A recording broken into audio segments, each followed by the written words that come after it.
اللہ اکبر۔ ان پڑھ اور غریب ماں کی یاد میں انہوں نے بڑی خوبصورت باتیں لکھی۔ کہا عالی نسب ہوٹلوں میں کھانا کھانے میں وہ سرور کہاں جو چولہے پر بیٹھ کے ماں کے ہاتھوں سے پکی ہوئی چپاتیاں کھانے میں ملتا ہے۔ عالی جناب، حضرت صاحب، قبلہ عالم، کیا کیا لفظ بولے جاتے ہیں اسٹیجوں کے اوپر، لیکن ان لفظوں کا وہ نشہ نہیں ملتا جو ماں کی زبان سے اوئے ببلو اور اوئے مٹھو میں رکھا ہوا ہے۔ ماں جب یہ کہہ کے پکارتی ہے تو لگتا ہے کہ سارا پیار سمٹ کے ماں کے لہجے میں آ گیا ہے، لفظ نہیں ہے، ماں کے منہ سے شہد ٹپک رہا ہے۔ ماں جب بولتی ہے تو اس کے لہجے میں جبریل بولتا ہے۔ ماں جب مسکراتی ہے تو لگتا ہے جنت کی ساری کلیاں کھل اٹھی ہیں۔ ماں جب پیار سے دیکھ رہی ہوتی ہے تو لگتا ہے عرش سے رحمتیں اتر رہی۔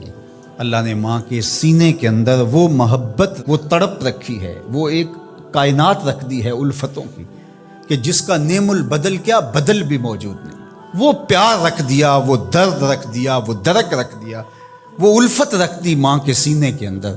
ایک شاعر ہوا تابش، اس نے ماں کے پیار کو کتنے خوبصورت پیرائے میں بیان کیا۔ ایک مدت سے میری ماں نہیں سوئی تابش، میں نے ایک بار کہا تھا مجھے رات کو ڈر لگتا ہے۔ ایک دن بچپن میں میرے منہ سے نکلا تھا امی مجھے رات کو سوتے ہوئے ڈر لگتا ہے۔ میں بوڑھا بھی ہو گیا ہوں، میری ماں اب بھی میرے بستر پہ پھونکے مارتی کہ میرے بیٹے کو رات کو ڈر نہ لگے۔ یہ ماں کے سینے کا پیار ہے، ماں کی الفت ہے، یہ ماں کی تڑپتی ہوئی ممتا ہے۔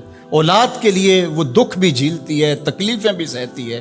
غریب مائیں لوگوں کے گھروں کے برتن بھی مانجنے پڑیں تو اس سے بھی گریز نہیں کرتی۔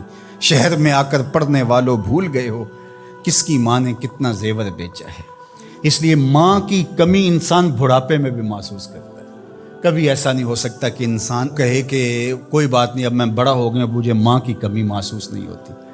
بوڑھا بھی ہو جائے انسان جو ہے وہ سب سے اونچے منصب پر بھی بیٹھ جائے، میں اور آپ کیا، میری اور آپ کی حیثیت اور اوقات ہی کیا۔ امام الانبیاء حضور ختم المرتبت صلی اللہ علیہ وآلہ وسلم حجرہ انور سے نکلے اور جو ہی حضور نبی رحمت صلی اللہ علیہ وآلہ وسلم مصلی پر تشریف فرما ہوئے تو حضور کو دیکھ کر کے تمام صحابہ ادب سے کھڑے ہو گئے۔ جو ہی یہ امٹتا ہوا پیار دیکھا تو حضور کی نظر پلٹ کے کئی سال پیچھے چلی گئی اور ابوا کی وادی میں اپنی ماں کی قبر پہ کھڑا ہوا اپنے آپ کو پاتے ہیں حضور۔ اور پھر ایک جملہ کہا، الحاوی للفتاوی کے اندر امام سیوطی نے اس کو بڑی تفصیل سے لکھا ہے کہ چشمان رحمت سے آنسو ٹپکنے لگے اور حضور مصلی پہ کھڑے ہو گئے اور فرمایا لو ادرکت والدیہ او احدہما، کاش آج میرے ماں باپ زندہ ہوتے یا کم از کم میری ماں ہی زندہ ہوتی اور میں لوگوں کو نماز پڑھا رہا ہوتا، وَأَقْرَأُ فِيهَا بِفَاتِحَةِ الْكِتَابِ،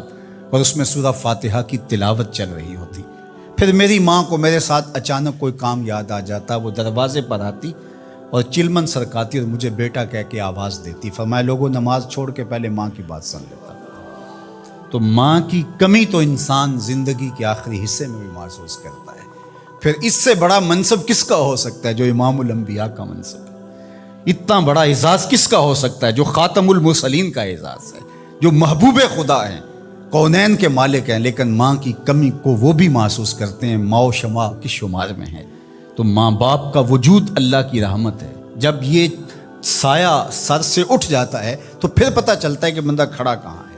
جب گھنے درخت کے سائے میں بیٹھا ہو اور وہ درخت ساری دھوپ اپنے پتوں میں جذب کر رہا ہوتا ہے اور نیچے بیٹھنے والے کو چھاؤں فراہم کر رہا ہوتا ہے، اور اس سے نہیں پتہ ہوتا کہ جو مجھے چھاؤں دے رہا ہے وہ خود کتنا جلس رہا ہے، لیکن اچانک جب سایہ ہٹ جائے اور بندہ کڑی دھوپ میں آ جائے پھر اسے احساس ہوتا ہے کہ وہ سایہ کتنا غنیمت تھا۔